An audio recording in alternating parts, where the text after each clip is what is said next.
मित्रांनो VGS E study या YouTube चॅनलवरती तुमचं पुन्हा एकदा स्वागत आहे। आपण राज्यसेवा पूर्व परीक्षा 2014 या परीक्षेचं आपण पेपर 1 चा ॲनालिसिस करतोय। तर हा व्हिडिओ क्रमांक 3 आहे। याच्यामध्ये आपण 61 ते 80 या प्रश्नांचं ॲनालिसिस करणार आहे। पाठीमागचे जर का तुम्ही 3 व्हिडिओ पाहिले नसतील तर वरती आय बटन मध्ये तुम्हाला त्या 3 व्हिडिओची लिंक देतोय। त्या लिंकवरती क्लिक करा आणि पाठीमागचे 3 व्हिडिओ पहा। ओके, एक दर्जेदार विश्लेषण किंवा स्पष्टीकरण ॲनालिसिस तुम्हाला या व्हिडिओ लेक्चर सीरीजमधून देण्याचा आपण प्रयत्न करतोय। याशिवाय अजूनही तुम्ही YouTube चॅनल आपला सबस्क्राइब केला नसेल तर सर्वप्रथम चॅनल सबस्क्राइब करा आणि शेजारी जी बेल आयकॉन दिलेली आहे तर ती प्रेस करा, जेणेकरून नवीन व्हिडिओचे नोटिफिकेशन सर्वात पहिल्यांदा तुम्हाला येतील। आलं लक्षात? चला सुरुवात करूया। क्वेश्चन नंबर आजचा पहिला आणि ओव्हरऑल मधला 61, फुलांमधील आवश्यक मंडळ कोणते? तर याचं अचूक उत्तर आहे, पहिला मी ऑप्शन सांगतो, निदल आणि परिदल, निदल आणि दल, पुमंग आणि जायांग, निदल पुंज आणि पुंकेसर। तर याचं उत्तर आहे पर्याय क्रमांक 3, पुमंग आणि जायांग। तर ही फुलांमधील आवश्यक मंडळ आहे, लक्षात ठेवा। लक्षात? आता फूल म्हणजे काय आहे तर सपुष्प वनस्पतीचा प्रजननासाठीचा महत्त्वाचा अवयव म्हणजे फूल आहे। लक्षात? वनस्पतीचं व स्वपरागकणाद्वारे प्रजनन घडवून आणणं हे फुलाचं मुख्य कार्य असतं। अनेक फुले प्राण्यांना आकर्षक वाटावीत आणि त्या प्राण्याने फुलातील परागकण वाहून नेण्यासाठी मदत करावी अशा पद्धतीने उत्क्रांत झालेली असतात। फलनानंतर फुलातील अंडाशय विकसित होऊन त्याचं फळात रूपांतर होतं। फुलाच्या खोडासारख्या भागाला पुष्पाक्ष म्हणतात। लक्षात? याच्यानंतर पुष्पासनावर फुलातील पुष्पपर्णांची एकांत एक अशी रचलेली 4 मंडले असतात। सर्वात बाहेरचं मंडल हिरवळ दलाचं असून त्याला आपण निदलपुंज व त्याच्या सुट्ट्या दलांना निदले आपण म्हणतो। ओके, हे तुम्हाला माहितीच आहे, विज्ञानमध्ये आपण शिकलोय। दलपुंजाच्या आत तंतूसारख्या दलांचे म्हणजे पुंकेसराचे मंडल असतं, त्याला आपण पुमंग असं म्हणतो। ओके, आणि जर का आपण फुलातील प्रजनन इंद्रिय जर का तुम्हाला पाहायचं झालं तर प्रजनन प्रक्रियेत भाग घेणारे पुमंग आणि जायांग हे दोन्ही अवयव एकाच फुलात आढळून येणाऱ्या फुलांना द्विलिंगी किंवा उभयलिंगी म्हणतात। उदाहरणार्थ सदाफुली। काही फुलात पुंकेसर किंवा फक्त अंडपे असतात, अशा फुलांना एकलिंगी म्हणतात। त्या फुलासाठी नर फुले किंवा मादी फुले अशा संज्ञा वापरतात। उदाहरणार्थ पपईची नर फुले एका वृक्षावर तर मादी फुले दुसऱ्या वृक्षावर असतात। याशिवाय पुमंग जायांग हे त्याच्यातले महत्त्वाचे पार्ट्स आपल्याला असल्याचं दिसून येतं। तर त्याच्यामुळे याचं उत्तर आहे पर्याय क्रमांक 3। ओके, त्याच्यानंतर पुढचा प्रश्न क्वेश्चन नंबर 62 आलेला आहे तुमच्या स्क्रीनवरती। युरियाचे वहन कोण करतं? तर याचं उत्तर आहे जीवद्रव्य व रक्त। मी ऑप्शन आता वाचत बसत नाही, फक्त तुम्हाला प्रश्न आणि त्याचं डायरेक्ट उत्तर सांगतो, कारण क्वेश्चन पेपर तुम्ही ऑलरेडी पाहिलेले आहेत। फक्त त्याचं एक्सप्लेनेशन आणि त्याचं उत्तर काय हेच मी आता तुम्हाला सांगतो। तर युरियाचं वहन जीवद्रव्य आणि रक्त म्हणजेच काय, प्लाझ्मा प्लस ब्लड, ओके, हे युरियाचं वहन करतात। आता बघा, शरीरातील युरिया जो आहे तर आपण आहारातून प्रथिने घेतो, त्याचं पचन होऊन अमिनो आम्ल तयार होतात। हे आम्ल प्रथम शरीरातील प्रथिने तयार करण्यासाठी वापरले जातात। यातून जी बाजूला उरतात त्याचे पेशीमध्ये विघटन होतं आणि त्यातून CO2 आणि अमोनिया बाहेर पडतात। हा अमोनिया रक्त साठू देणं इष्ट नसतं, म्हणजे अमोनिया रक्तात साठू देणं चांगलं नसतं, कारण तो मेंदूसाठी घातक असतो। म्हणून अमोनियाचे रूपांतर युरिया या निरुपद्रवी रसायनात करण्याची जबाबदारी यकृत घेतं।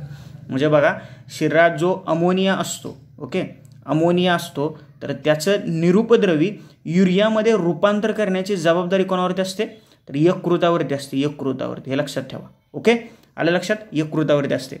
अशा तऱ्हेने युरिया हा न वापरलेला नायट्रोजनचा उत्सर्जनीय पदार्थ आहे। युरिया काय आहे तर न वापरलेल्या नायट्रोजनचा उत्सर्जनीय पदार्थ आहे। यकृतात युरिया तयार झाल्यावर तो रक्तात येतो। आपले सगळे रक्त हे शुद्धीकरणासाठी मूत्रपिंडात येतं। मूत्रपिंड ही एक प्रकारे चाळणी आहे। जेव्हा रक्त त्यातून जातं तेव्हा टाकाऊ पदार्थ हे मूत्रमार्गात पाठवले जातात, तर उपयुक्त पदार्थ हे रक्तातच टिकवले जातात। त्यानुसार बराचसा युरिया हा लगवी जातो आणि काही प्रमाणात तो रक्तात उरतो। ओके, समजलं? आलं लक्षात? युरियाचं वहन कोण करतं तर जीवद्रव्य आणि रक्त। ओके, म्हणजे काय, प्लाझ्मा प्लस ब्लड। तर अमोनियाचे रूपांतर युरिया या निरुपद्रवी रसायनात करण्याची जबाबदारी कोण घेतं तर यकृत घेतं। आलं लक्षात? आणि युरिया हा न वापरलेला नायट्रोजनचा उत्सर्जनीय पदार्थ आहे। याच्यावरती ऑलरेडी UPSCने प्रश्न विचारला। ओके, मासा हा तर जलचर, तो त्याच्या नायट्रोजनचा शेवट अमोनियात करतो आणि हा पदार्थ पाण्यात सोडून देतो। आलं लक्षात? समजलं? ओके, चला पुढचा प्रश्न क्वेश्चन नंबर 63। खालील विधानांची सत्यता पडताळायची, तुम्हाला 4 विधान दिलेली आहेत।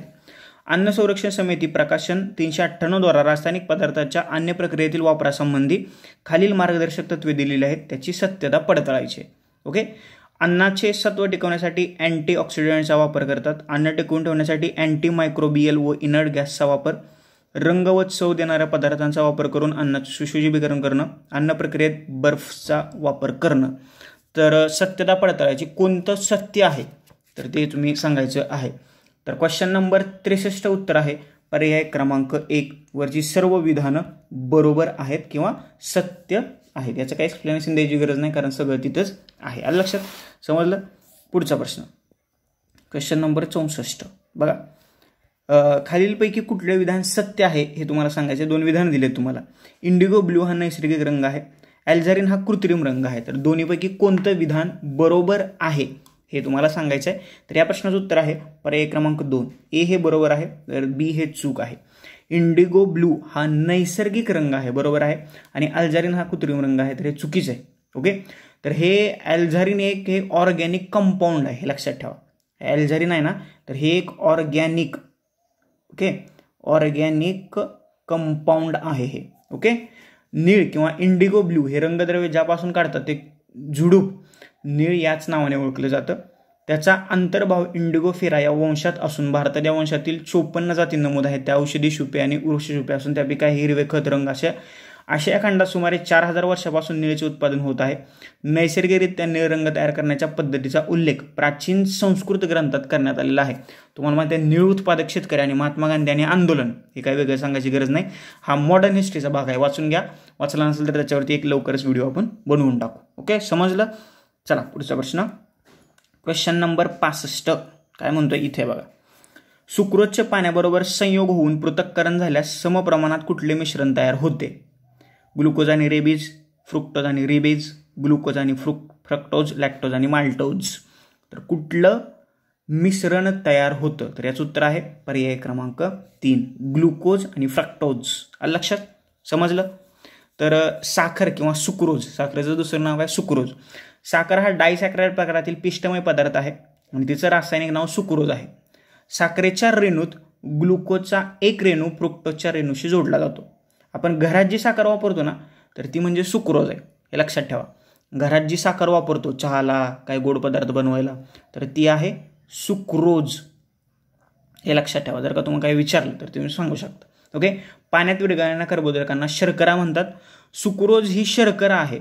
आपल्याकडे मुख्यतः ऊसापासून साखर तयार केली जाते. तसं पाहायला गेलं तर सर्व वनस्पतीत साखरेचं प्रमाण कमी अधिक प्रमाणात असतं. ओके. साखर जेव्हा ऊसात असते तेव्हा सुक्रोज बरोबर त्यात मॅग्नेशियम, कॅल्शियम आणि फॉस्फरस हे महत्त्वाचे घटक असतात. ऊस पिळून रस काढल्यानंतर हे घटक त्यात शाबूत असतात. जेव्हा त्याचं शुद्धीकरण करून स्फटिकीकरण केलं जातं त्यावेळेस हे घटक नाश पावतात. म्हणजे ज्यावेळेस सुक्रोज किंवा साखर ही ऊसात असते तर त्यात मॅग्नेशियम, कॅल्शियम, फॉस्फरस असतं. परंतु ऊस पिळून काढून त्याची स्फटिकमय साखर तयार केली जाते त्यावेळेस हे मॅग्नेशियम, कॅल्शियम आणि फॉस्फरस हे घटक नाश पावतात. आपल्या शरीरात ग्लुकोजच्या स्वरूपात साखर असते आणि आवश्यकतेनुसार शरीराला ऊर्जा पुरवली जाते. 1 ग्रॅम सुक्रोजपासून 3.94 कॅलरी ऊर्जा मिळते, हे लक्षात ठेवा. 1 ग्रॅम सुक्रोज किंवा 1 ग्रॅम शर्करेपासून आपल्याला किती ऊर्जा मिळते तर 3.94 कॅलरी एवढी आपल्याला ऊर्जा मिळते, हे लक्षात ठेवा. ओके, आलं लक्षात? याच्यानंतर द्विशर्करा डायसॅक्राइड सुक्रोज काय काय असतं तर द्विशर्करांच्या सर्वात महत्त्वाच्या गटात सुक्रोज, लॅक्टोज आणि माल्टोज यांचा समावेश होतो. साखर म्हणजे सुक्रोज. सुक्रोजच्या साखरेच्या रेणूत ग्लुकोजचा एक रेणू फ्रुक्टोजच्या रेणूशी जोडला जातो. गाईच्या दुधात जवळपास 5% लॅक्टोज म्हणजे दुग्ध शर्करा असते, हे लक्षात ठेवा. मद्य निर्मितीच्या प्रक्रियेनंतर माल्टोज शिल्लक राहतं. माल्टोजचा रेणू ग्लुकोजच्या 2 रेणूंनी बनलेला असतो. ओके, हे ह्याचं एक्सप्लेनेशन खूप झालं, लक्षात ठेवा. आपण जे साखर खातो वापरतो तर ते सुक्रोज आहे. सुक्रोज ही शर्करा आहे. ओके, समजलं? घरातल्या वापरलेल्या साखरेला आपण काय म्हणतो? सुक्रोज. ओके, पुढचा प्रश्न क्वेश्चन नंबर 66 काय म्हणतोय. सिमेंटची निर्मिती हा खालीलपैकी कुठल्या घटकापासून झालेली आहे? याचं डायरेक्ट उत्तर सांगतो. याचं उत्तर आहे पर्याय क्रमांक 1 CaOSiO2 Al2O3. ओके. सिमेंट आता काय आहे तर पाण्याबरोबर ज्या पदार्थाची रासायनिक प्रक्रिया होऊन तो पदार्थ घट्ट होताना 2 दगड अथवा 2 विटा जोडण्याचं काम करतो त्याला आपण काय म्हणतो? सिमेंट. अंबुजा वगैरे वगैरे ते तुम्हाला माहितीच आहे. सिमेंट, सिलिका वाळू म्हणजे SiO2, ॲल्युमिना म्हणजेच Al2O3, लाईम म्हणजे CaOH2, लोह ऑक्साईड म्हणजे Fe2O3 व मॅग्नेशियम म्हणजेच MgOH2 याच्यापासून सिमेंट तयार होतं. ओके. सिमेंट ही कोरडी सूक्ष्मकणी व कडसर हिरवट रंगाची पूड असून ती हायड्रॉलिक आणि नॉन हायड्रॉलिक या दोन प्रकारात मोडते. सिमेंट हे पाण्यात कठीण होत असल्याने त्याला हायड्रॉलिक सिमेंट म्हणतात किंवा जलीय सिमेंट म्हणतात. या सिमेंटचा पोत इंग्लंडमधील पोर्टलँड बेटावर काढण्यात येणाऱ्या दगडापासून असतो म्हणून त्याला पोर्टलँड सिमेंट असंही म्हणतात. या सिमेंटमध्ये सिलिकेट आणि ऑक्साईड यांचं मिश्रण असतं. पोर्टलँड सिमेंट हे जगात सर्वात जास्त प्रमाणात वापरलं जातं. तर दुसरं सिमेंट आहे नॉन हायड्रॉलिक सिमेंट. या दुसऱ्या प्रकारचे सिमेंट पाण्याखाली ठेवत नाहीत. ओके. कॅल्शियम हायड्रॉक्साईड आणि पाणी यांचं मिश्रण असतं. ओके. भारतात पहिला सिमेंट कारखाना तमिळनाडूत 1904 मध्ये सुरू झाला. भारतात Portland cement, Portland pozzolana cement, Portland धातुमय सिमेंट, खनिज तेल, विहिरी सिमेंट, पांढरे सिमेंट इत्यादी प्रकारचे सिमेंट तयार होते. हे प्रकार जगातील सर्वोत्कृष्ट सिमेंट प्रकाराच्या तोडीचे आहेत. भारतातला पहिला सिमेंट कारखाना 1904 ला तमिळनाडूत स्थापन झाला आणि भारतात बऱ्यापैकी सिमेंटचं उत्पादन आहे तर ते दक्षिण भारतात होते, हे लक्षात ठेवा. ओके. समजलं. पुढचा प्रश्न, क्वेश्चन नंबर 67 इथे बघा. कोणते मिश्रण नाही हे तुम्हाला ओळखायचं आहे. पाणी, हवा, माती, खडू. ओके. हवा विविध वायूंचं मिश्रण आहे. माती विविध काय म्हणतो आपण त्याला, विविध घटकांचे मिश्रण आहे. खडू तर मिश्रणच आहे. तर पाणी हे मिश्रण नाही. याचं उत्तर आहे पर्याय क्रमांक 1. बघा, मिश्रण म्हणजे काय, पाणी हे संयुग आहे. बघा, संयुग. ओके. दोन किंवा अधिक निराळे रासायनिक पदार्थ एकत्रित करून जो नवीन पदार्थ तयार होतो तर त्याला आपण मिश्रण म्हणतो. लक्षात. पाणी सर्वांच्या परिचयाचा एक सामान्य द्रव पदार्थ आहे. पाणी हे मूलद्रव्य आहे असं पूर्वी समजलं जात होतं. परंतु 1781 मध्ये हेनरी कॅन्डेविश यांनी ज्यात हायड्रोजन ऑक्सिजन यांच्या घनफळाचे प्रमाण 2:1 आहे अशा मिश्रित विजेची ठिणगी पडली तर पाणी बनतं असं दाखवलेलं आहे. ओके. त्याच्यामुळं पाणी हे मूलद्रव्य नसून ते हायड्रोजन आणि ऑक्सिजन यापासून बनलेलं एक संयुग आहे. संयुग, हे लक्षात ठेवा. ओके. हवा तुम्हाला माहितीच आहे.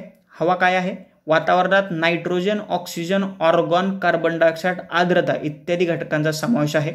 पृथ्वीच्या वातावरणातील वायूंच्या या मिश्रणास आपण हवा असं म्हणतो. नायट्रोजन किती आहे, 78.8%, ऑक्सिजन 21%, ऑर्गॉन 0.93%, कार्बन डायऑक्साईड 0.04%, आर्द्रता यांचा समावेश आहे आणि या वायूंच्या मिश्रणास आपण हवा म्हणतो.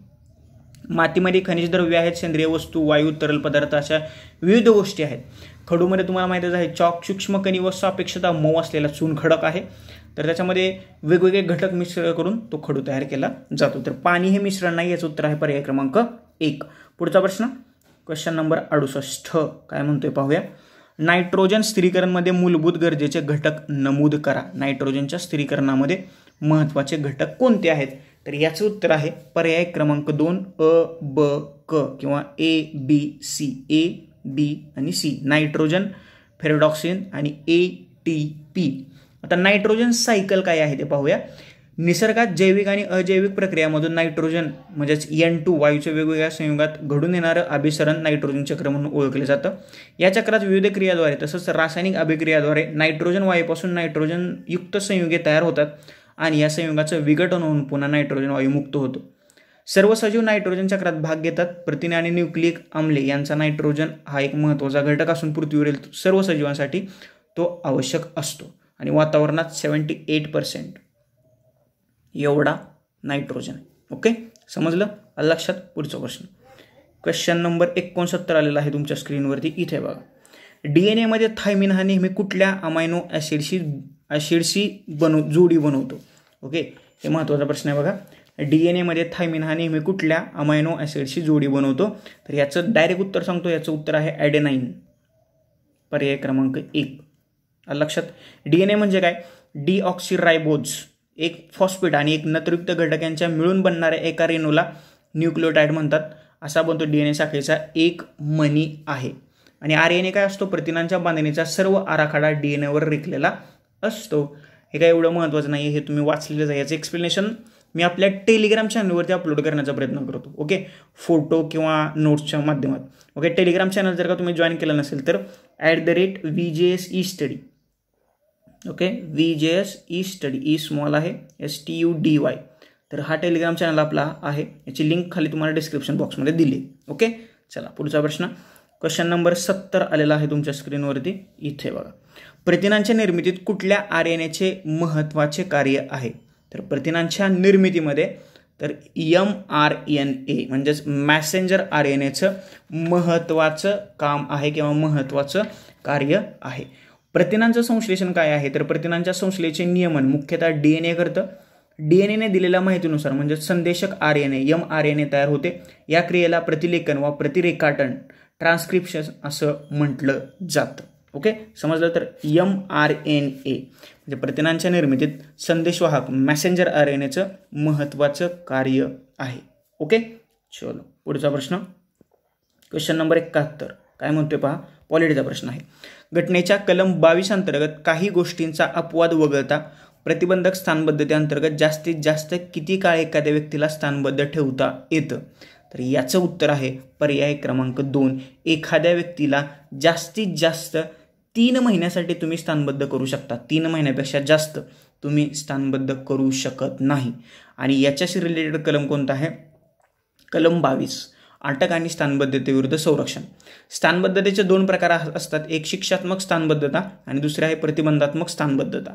ओके, कलम 22ची 2 भागात विभागणी केलेली आहे. एक आहे ती सर्वसाधारण खटल्याशी संबंधित स्थानबद्धता केलेल्या व्यक्तीला खालील अधिकार असतात. आणि दुसरा प्रकार आहे प्रतिबंधात्मक कायद्याखाली अटक केलेल्या किंवा स्थानबद्ध केलेल्या व्यक्तींना संरक्षण देते. हे संरक्षण नागरिक व परदेशी व्यक्ती दोन्हीसाठी असते. यामध्ये काही वेगळ्या अधिकारांचा समावेश होतो. याच्याशी रिलेटेड 44वी घटना दुरुस्ती आहे बघा. 44वी घटना दुरुस्ती 1900 कधीला करण्यात आली? 1978ला, बरोबर आहे ना? आणि 42वी कधी करण्यात आली? जरा खाली कमेंट बॉक्समध्ये कमेंट करा. 44व्या घटना दुरुस्तीनुसार या स्थानबद्धतेचा कालावधी 3 महिन्याऐवजी 2 महिने केला आहे, परंतु ही तरतूद अजून अंमलात आलेली नाही.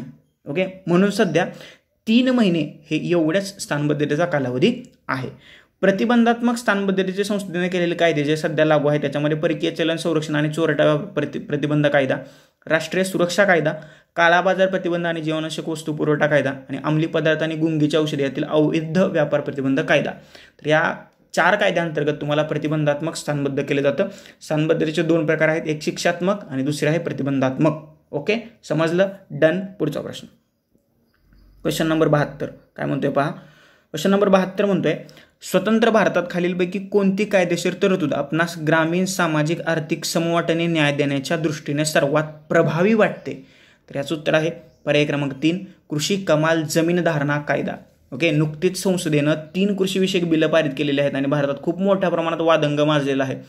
तर ती बिलं कोणती? तर त्या बिलावरती एक मी छानसा व्हिडिओ बनवला आहे. आय थिंक मराठीत तेवढी दर्जेदार माहिती देणार तो पहिला व्हिडिओ असेल. तुम्हाला VJS ई-स्टडीच्या टेलिग्राम चॅनलवरती किंवा खाली तुम्हाला डिस्क्रिप्शन बॉक्समध्ये त्या व्हिडिओची लिंक देतो. न विसरता तो व्हिडिओ तुम्ही पहा. ओके, नक्कीच तुम्हाला फायदा होईल. ओके, समजलं? पुढचा प्रश्न. क्वेश्चन नंबर 73 खालीलपैकी कोणत्या घटना दुरुस्तीने राजकीय पक्षांतरावर अंकुश आणण्याचा प्रयत्न केला? तर ती घटना दुरुस्ती तुम्हाला सर्वांनाच माहीत आहे, 52वी 1985 साली करण्यात आलेली आहे. ओके, या घटना दुरुस्तीनुसार एक पक्ष सोडून दुसऱ्या पक्षात गेल्याबद्दल संसद आणि राज्य विधिमंडळाचे सदस्य अपात्र ठरतात अशी तरतूद करण्यात आली. या अन्वये घटनेचे 101, 102, 190, 191 या 4 कलमांमध्ये दुरुस्ती करण्यात आली.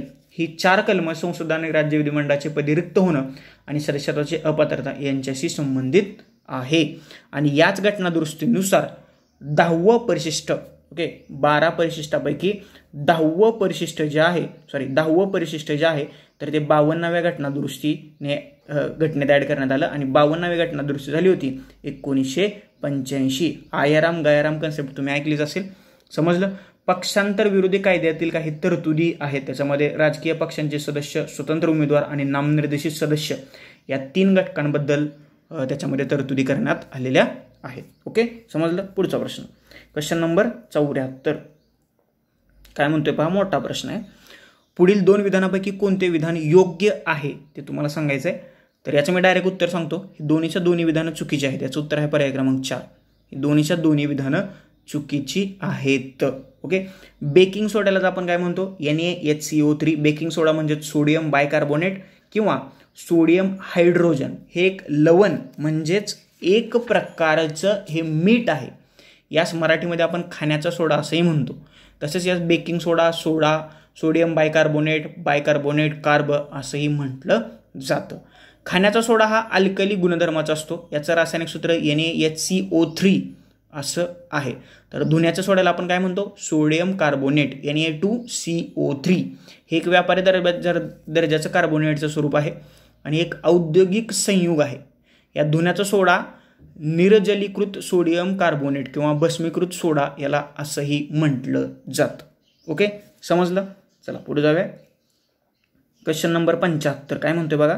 क्वेश्चन नंबर 75 म्हणतोय राष्ट्रीय मानवाधिकार आयोगाचे अध्यक्ष आणि सदस्यांची नेमणूक खालीलपैकी सदस्य असलेली समिती करते. तर त्या समितीत कोण कोण सदस्य असतं? नॅशनल ह्युमन राईट कमिशनचे अध्यक्ष आणि सदस्यांची निवड एका समितीकडून केली जाते. तर त्या समितीत कोणते कोणते सदस्य असतात तर हे तुम्हाला सांगायचं आहे. तर या प्रश्नाचं उत्तर आहे पर्याय क्रमांक 4 A, याच्यानंतर B, याच्यानंतर C, D, E आणि F. तर कोण कोण असतं? लोकसभेचे अध्यक्ष, राज्यसभेचे उपाध्यक्ष, लोकसभेतील विरोधी पक्षनेते, राज्यसभेतील विरोधी पक्षनेते, पंतप्रधान आणि केंद्रीय गृहमंत्री. तर या समितीद्वारे राष्ट्रीय मानवाधिकार आयोग म्हणजेच नॅशनल ह्युमन राईट कमिशनच्या अध्यक्ष आणि सदस्यांची निवड केली जाते. ओके, साधं सोपं सरळ आहे. पुढे जाऊया. Question number 76. पुढे 2 विधानांचा विचार करा आणि याच्यापैकी तुम्हाला पूर्णपणे बरोबर असलेलं विधान ओळखायचं आहे. याचं मी तुम्हाला डायरेक्ट उत्तर सांगतो. याचं उत्तर आहे पर्याय क्रमांक 1 केवळ A जे विधान आहे. आपल्या पोटात हायड्रोक्लोरिक ॲसिड निर्माण होतं, ते पचनक्रियेस मदत करतं. अपचनात पोटात अधिक ॲसिड निर्माण होतं ज्याने पोट दुखायला लागतं व माणूस अस्वस्थ होतो. तर A हे विधान बरोबर आहे. B जे आहे तर ते चुकीचं आहे. ओके, हायड्रोक्लोरिक अम्ल किंवा HCl तीव्र हायड्रोक्लोरिक अम्लामध्ये कित्येक धातू विरघळतात. घरातील फरशा, टाईल्स यांच्यावरील सहजी न विरघळणारे डाग स्वच्छ करण्यासाठी त्याचा वापर होतो. रासायनिक उद्योगामध्ये या अम्लाचा वापर मोठ्या प्रमाणात होतो. तीव्र हायड्रोक्लोरिक अम्ल त्वचेला घातक असतं. ओके, याशिवाय पोटाच्या अंतर्गत भागात म्युकस नावाचा पदार्थ सतत स्रवतो. त्यामुळं हे जे तीव्र HCl आहे तर त्याचा डायरेक्ट त्वचेशी संपर्क आतल्या आत टाळला जातो. ओके, पुढे जाऊया. क्वेश्चन नंबर 77 काय म्हणते पाहूया. क्वेश्चन नंबर 77 बघा. खालीलपैकी कोणत्या खटल्याचा परिणाम म्हणून संसदेने 24वी घटना दुरुस्ती कायदा संमत केला? ओके, तर या प्रश्नाचं उत्तर आहे पर्याय क्रमांक 1 गोलकनाथ खटला. ओके, गोलकनाथ खटला.